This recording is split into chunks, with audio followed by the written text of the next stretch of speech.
say to that. There are I'm just going to bring that one up there from Mandatus Callum. I may not like Age of Sigmar, but no one can deny that they have excellent models, and now probably the best Warhammer trailer. You know what? Totally agree. Some of the models are absolutely achingly gorgeous, and it's one of the reasons why I'm kind of half disappointed that the Old World relies so heavily on the older models, because it means that when it does have one or two new ones, you're just left going, oh, think of what we could have if it wasn't for all these giant-headed, weird-handed skeletons. Yeah.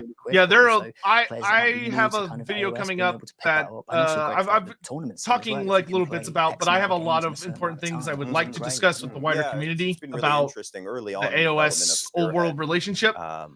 which we'll get to. brought There's some interesting stuff going on group behind the of scenes kind that's of worth talking veteran about. Playtesters. It ended up turning into Because effectively it's a tournament. stupid that there's a line They in all the got sand really, between really them. There shouldn't be, really because it's competitive. hurting. Oh, both there sides. definitely shouldn't be. This is something that we've seen No. really. They are effectively one large product, and that's how they should be perceived.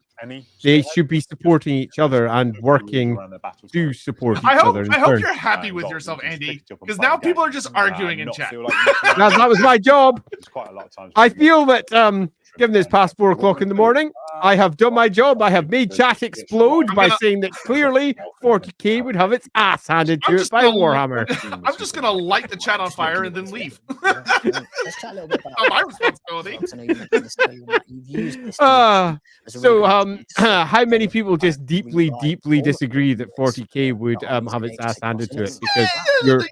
Because you're quite clearly wrong. You just have people trying to.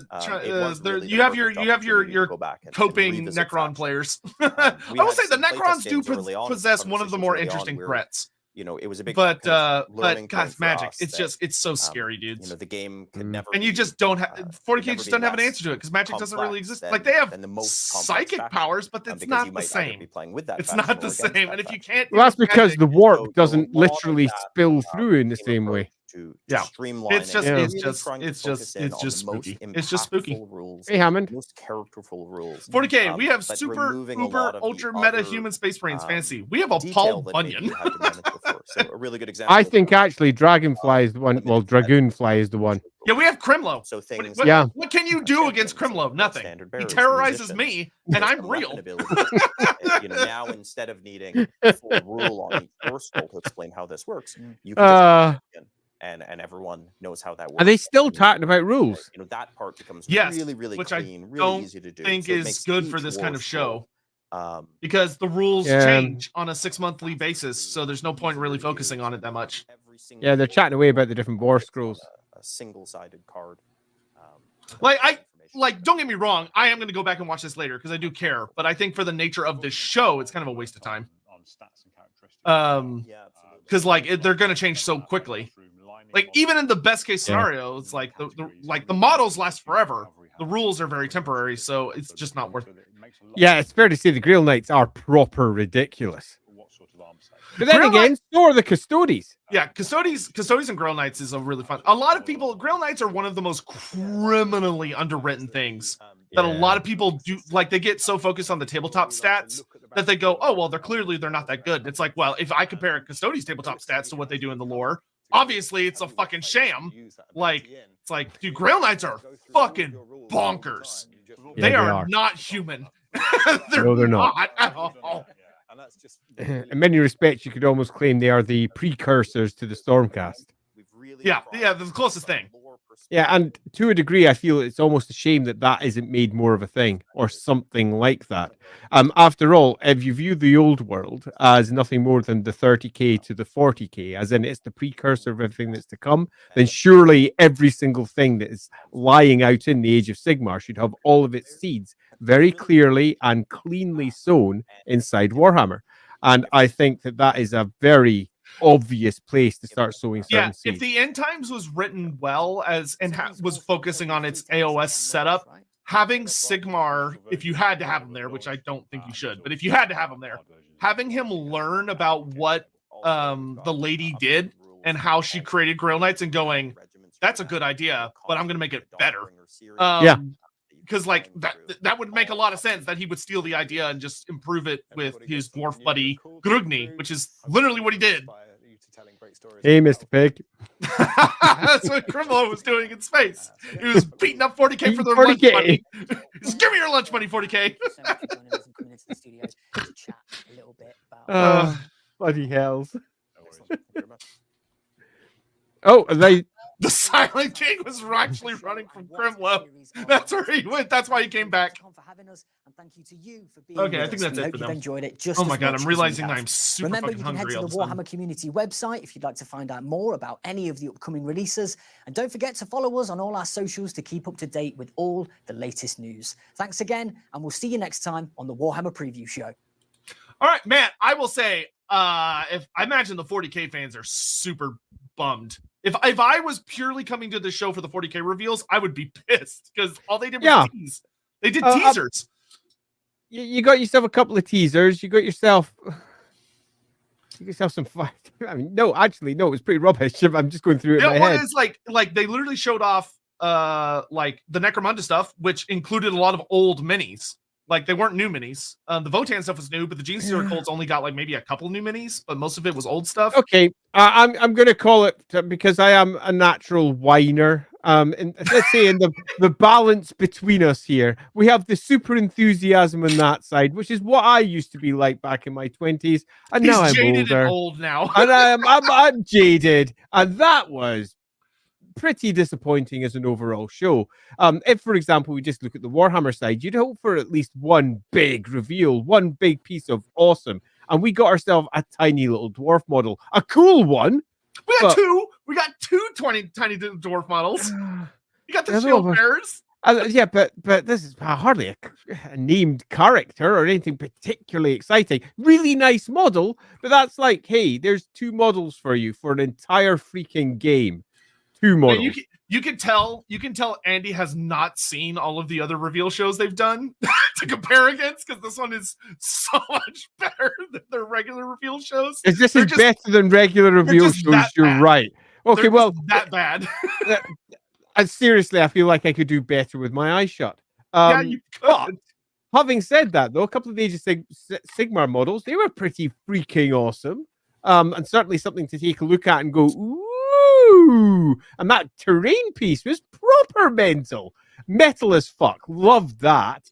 That put a big smile on my face. And obviously, all of those things, if you wish, ported over to Warhammer 2. They also had the new terrain pieces they're releasing that they didn't feature, but like the giant walking tree with the big mouth in it, like that's the big maw that they said they tossed shit into. Yeah, totally. Like that looked nice. All the new AOS minis are, it's AOS. They're beautiful. Like that's just So for me, AOS was the winner as a general overall thing, particularly as well when you take a look at all the cool, funky models that were released for the Wii game. Its name just fled my mind. Yeah. Thank you, Underworld. I've played the game like a billion times. Couldn't recall. It is 4:15 in the morning. Yeah. So we're gonna wrap this up big time. Of anything that jumped out at you as good, bad. Yeah. But yeah, I liked Tungrim. I thought he was a lovely model, but it was pretty disappointing if that's the best they can do for the dwarves, is pulling out a freaking ancient bugman's cart that looks like poo. That's the sort of thing that should be pulled out, in a retrospective. Look at the lovely models we have in the past, but look at what we do now. Yeah, I will say. Look at what we do now. The not so conspiracy people there are clearly people in GW that are not supporting the old world like they should if they wanted to succeed. I don't think it's that as much of a conspiracy as some people like to think.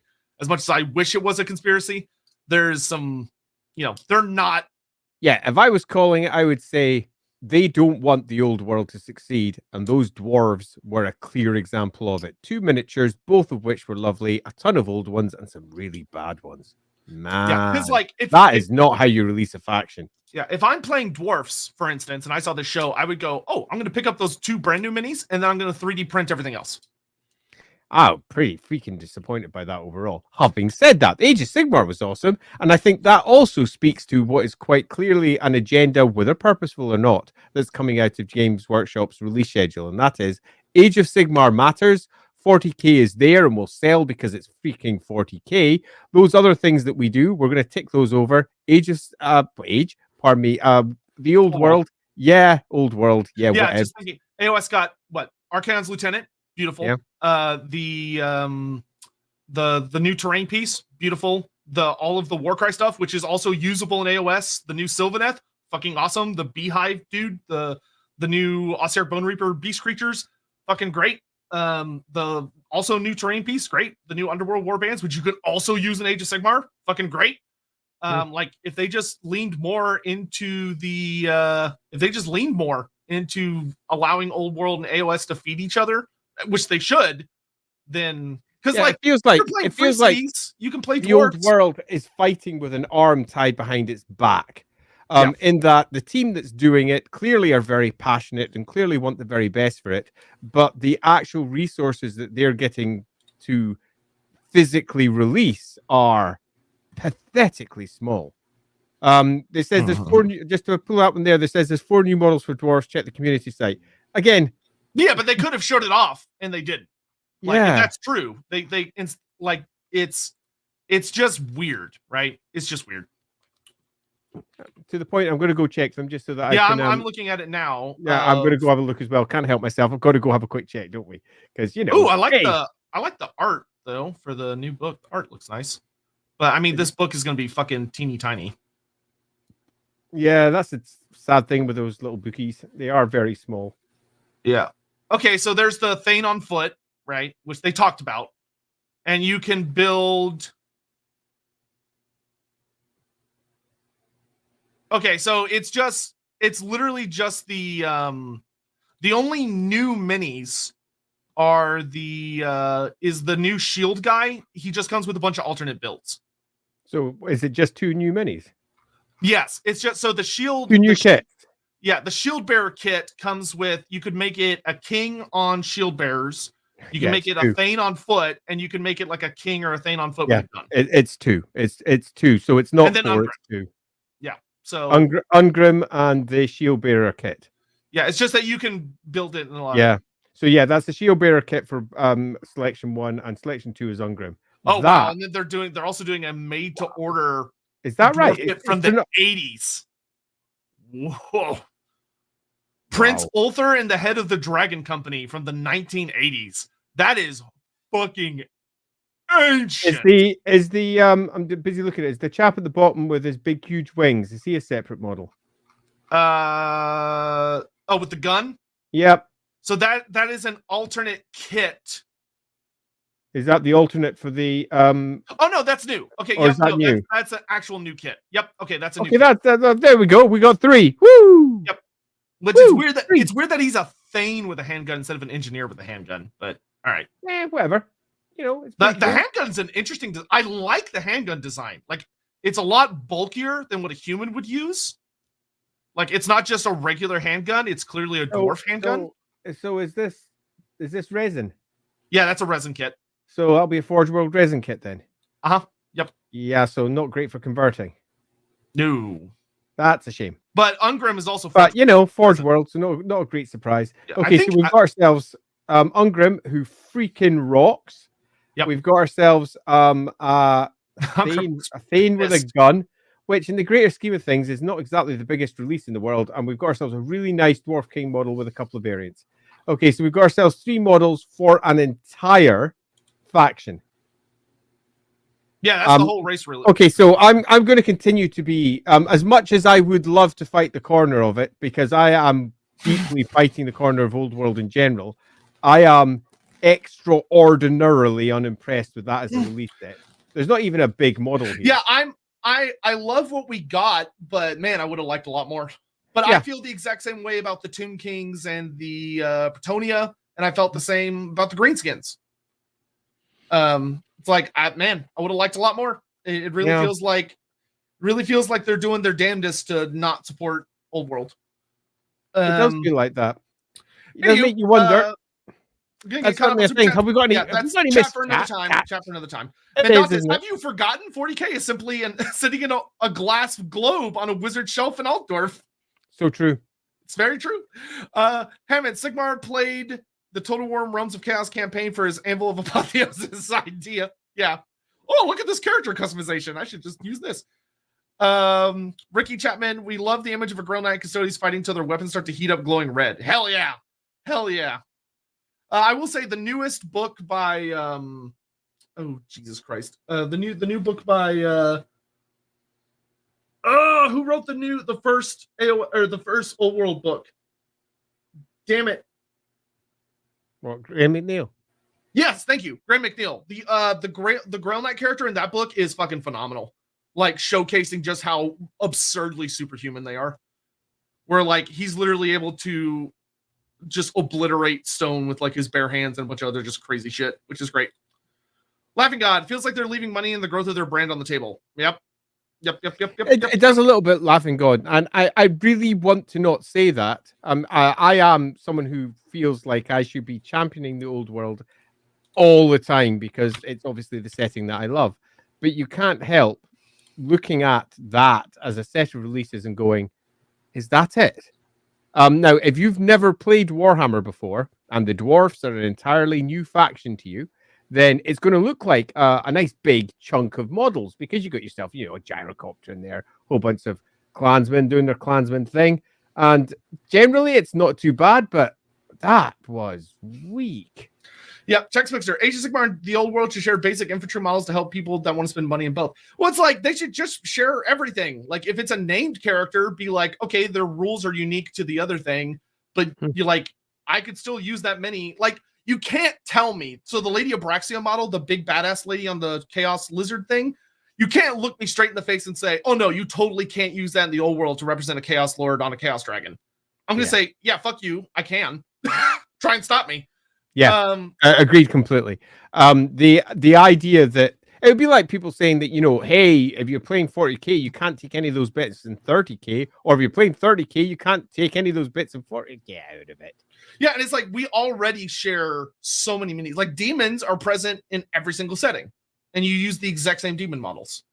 That's always been the case. Like it drives me crazy that GW doesn't embrace that, and instead they try and fight against it because they make money either way. Like they'll make more money if you're like, oh, well, if I buy demons and use this in all these games, I'm going to want to have a lot of different demons. Anyway, I'm going to get off this ramble because it's late. Yeah, thank you all so much for joining. I'm really, really pleased with the amount of people that showed up for the show tonight. Thank you for all the super chats. That's despite the fact this is actually barely longer, actually this is shorter than our Vlad von Karstein stream was. Way more super chats. So we really appreciate the support tonight. Thank you so much. You're all the best. Everyone, please give a big thank you and round clap and thank you to Andy for staying up till the crack of fucking dawn tonight. 4:30 in the morning. Yeah, the sun's about to come up over there. He did not need to do this this. is Scotland. I'm relatively high up. The sun won't be up for ages yet. Yeah, luckily he was willing to put up with my bullshit of getting him to come on here. So I did indeed put up with the bullshit. Well worth it though. Because I got to moan about dwarfs, and that makes me feel entirely like a dwarf. Yeah, he loves moaning about dwarfs. Yep. I do indeed. So thank you all again for being here. We will see you on Sunday. For those that have been watching the poll, I'm willing to give y'all a treat since y'all stayed till the end. Since you stayed to the end, it's super fucking late. We are going to do both. We are. Because it's been so fucking close. And depending on when we cut it off, one team would lose, even though they've switched. It's not like one's been ahead. Like they've been switching. So you know what? Fuck it. We'll do both. So Andy's going to pick which one he wants to do for this Sunday. And then we'll do the other one for the next Sunday. Take whichever one is ahead come. What day are we on? We're on. Oh, crap. We're already on Thursday, aren't we? Yes, it's Thursday now. Yep. Thursday. Well, Thursday where I am in the world. So say by the end of this evening, whichever one's ahead, that one. Yep. So that's my time this evening. So whichever one is ahead, that's the one that will be popping up this Sunday. So you'll get your Grombrindle and your Gorgrosh. We spoil you. We know. Anyway, thank you all so much for watching, and we'll see you next time. I'm so fucking hungry. I'm going to go eat. Bye-bye. Thanks for being here. Bye-bye. Good night. Bye-bye.